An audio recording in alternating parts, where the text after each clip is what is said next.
2 Maccabees chapter 13. In the 149th year, news was brought to Judas and his company that Antiochus Eupator was coming with multitudes against Judea. And with him Lysias, his guardian and chancellor, each having a Greek force of 110,000 infantry, 5,300 cavalry, 22 elephants, and 300 chariots armed with scythes.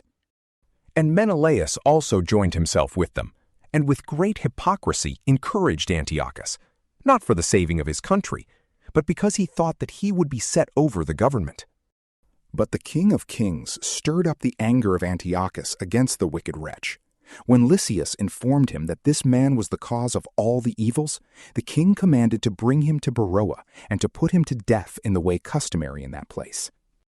Now there is in that place a tower that is 50 cubits high, full of ashes, and it had all around it a circular rim sloping steeply on every side into the ashes. Here, one who is guilty of sacrilege or notorious for other crimes is pushed down to destruction.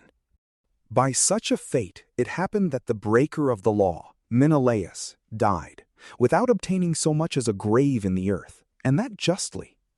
For inasmuch as he had perpetrated many sins against the altar, whose fire and whose ashes were holy, he received his death in ashes. Now the king, infuriated in spirit, was coming with intent to inflict on the Jews the very worst of the sufferings that had been done in his father's time. But when Judas heard of these things, he commanded the multitude to call upon the Lord day and night, if ever at any other time, so now to help those who were at the point of being deprived of the law, their country, and the holy temple, and not to allow the people who had just begun to be revived to fall into the hands of those profane heathen. So when they had all done the same thing together, begging the merciful Lord with weeping and fastings and prostration for 3 days without ceasing, Judas exhorted them and commanded they should join him.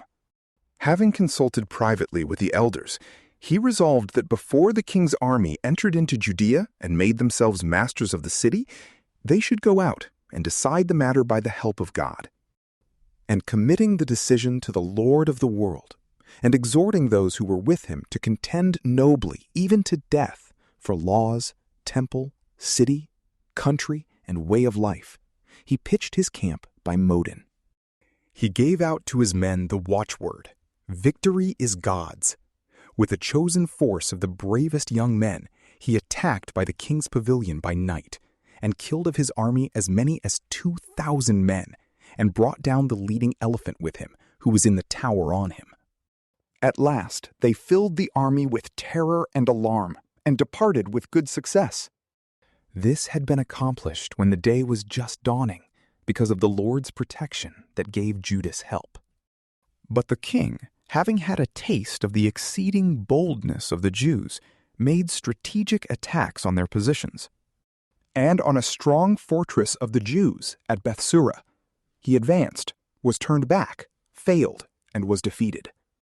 Judas sent the things that were necessary to those who were within. But Rhodocus, from the Jewish ranks, made secrets known to the enemy.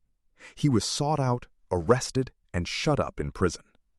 The king negotiated with them in Bethsura the second time, gave his hand, took theirs, departed, attacked the forces of Judas, was put to the worse.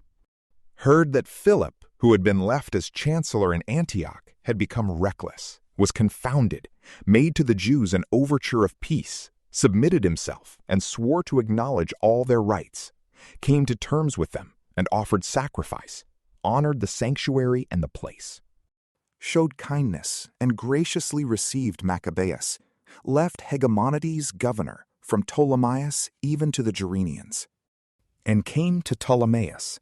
The men of Ptolemais were displeased at the treaty, for they had exceedingly great indignation against the Jews. They desired to annul the articles of the agreement. Lysias came forward to speak, made the best defense that was possible, persuaded, pacified, gained their goodwill, and departed to Antioch. This was the issue of the attack and departure of the king. From PrayLamp, peace be with you.